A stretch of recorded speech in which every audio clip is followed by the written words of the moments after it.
The fluorescent lights of the isolated gas station buzzed like angry insects, casting an unnatural glow over the rain-slicked pavement.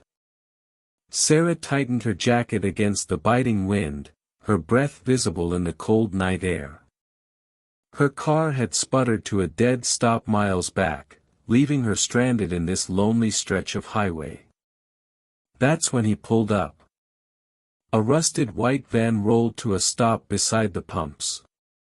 The driver, a man with a worn baseball cap and a smile that didn't reach his eyes, leaned out.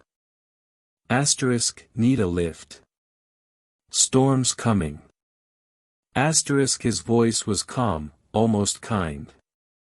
Desperate, Sarah hesitated before nodding. The moment the van door shut, the air changed. The scent of pine air freshener couldn't mask something metallic underneath. Sarah's pulse spiked as she glanced at the floor, frayed rope, a stained rag, her fingers dug into the seat. Then she saw it. A dark, smeared streak on the passenger seat. Blood. The man hummed along to the radio, his grip tightening on the wheel. "You're perfect, you know," he mused, eyes flickering to her. Just like the others. Sarah's breath hitched. The van's speed increased, trees blurring into shadows. Her hand crept toward the door, locked, the man chuckled, low and knowing. Then, headlights. A truck roared past, and in that split second, Sarah acted. She wrenched the wheel. Tires screeched. The van lurched, skidding into the ditch. Before he could grab her, she smashed the window with her elbow and ran, branches whipping at her skin, his snarling voice chasing her into the night. She didn't stop until the sirens wailed behind her. Later, police would find the van's hidden compartment. Later, they'd confirm her fears.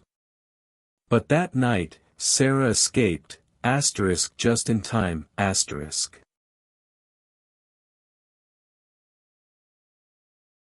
The smell of fresh-baked cookies lingered in the hallway when Jake first met his neighbor. Mr. Callahan, gray-haired, grandfatherly, with a smile that crinkled his eyes, had waved him over to help carry groceries. "I've got lemonade inside," he'd offered. Jake, new to the neighborhood, never suspected the door clicking shut behind him would seal his nightmare. He woke to the sting of cold metal around his wrists. Concrete pressed against his cheek. A single bare bulb swung overhead, casting jagged shadows across the basement's soundproofed walls. Tools hung in meticulous rows, pliers, knives, a bone saw glinting under the light. Footsteps creaked on the stairs. "Ah, you're awake," Callahan murmured, holding a Polaroid camera. Smile for the family album. The flash burned Jake's eyes as the shutter clicked. On the workbench, other photos stared back, faces Jake didn't recognize. Missing faces. For 3 days, the ritual repeated. Callahan would descend at dawn, humming as he sharpened blades, recounting how each guest had failed his tests. "You're different, though," he mused, tracing the chain around Jake's ankle. You watch. You learn. On the third night, the old man forgot to latch the tool drawer. As Callahan bent to retrieve a scalpel, Jake lunged, not for freedom, but for the hammer beside the bleach bottles. The first swing shattered the man's kneecap. The second silenced his screams. Jake didn't wait to see if he'd gotten the eyes right. Police found the basement's hidden crawlspace later, the real family album. But by then, Jake was already miles away, his wrists still ringed in bruises, the taste of rust and terror clinging to his teeth like a confession.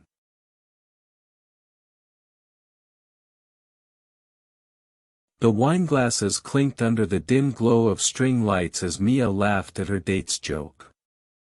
Eric had seemed perfect, charming smile, great taste in music, that slight dimple when he talked about his dog.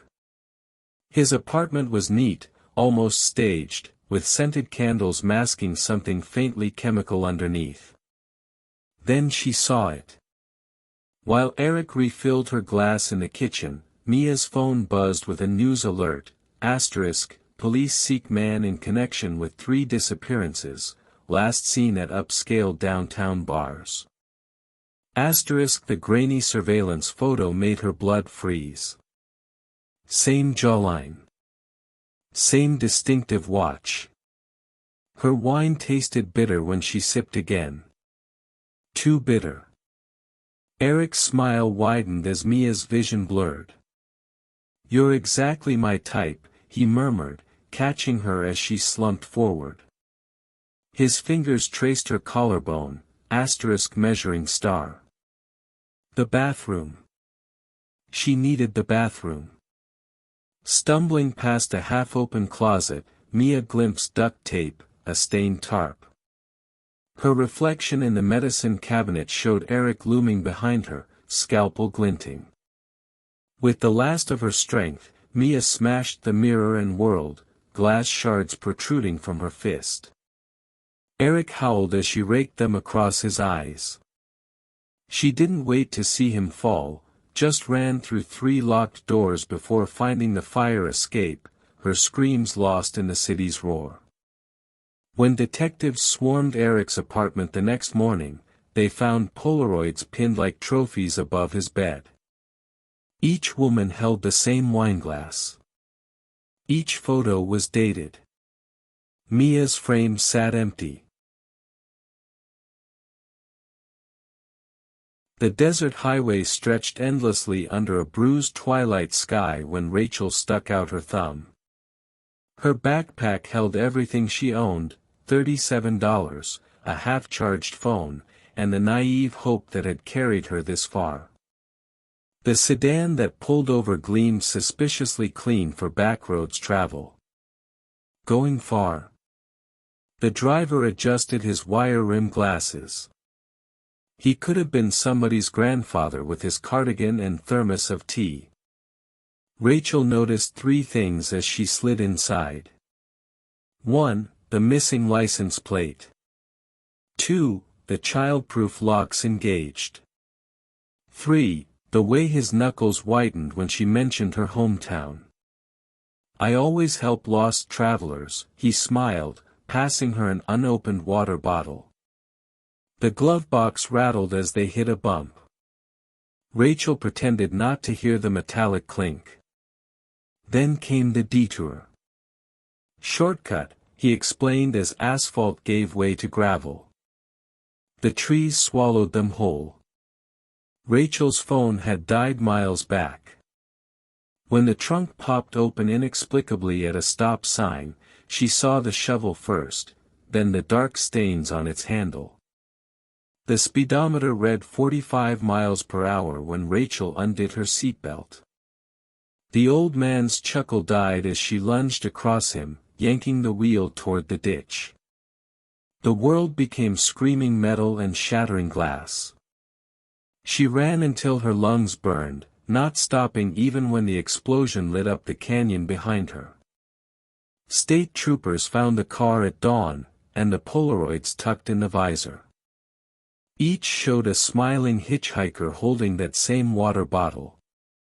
None were smiling in the second photos.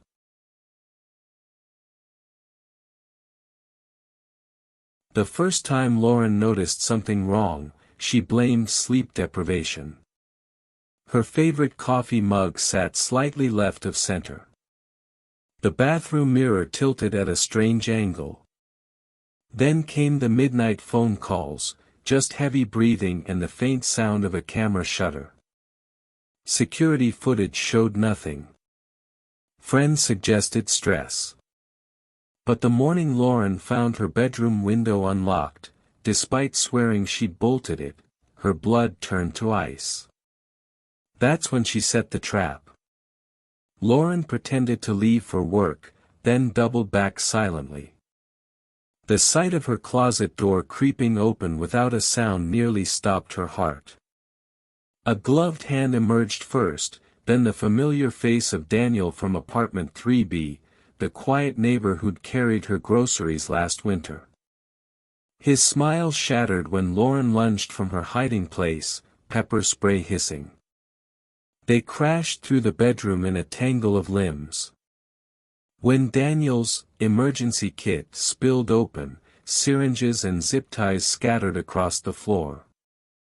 But the worst discovery waited under her bed, a wooden box containing locks of hair, Polaroids of Lauren sleeping, and a news clipping about the apartment collector, who'd taken 3 women already.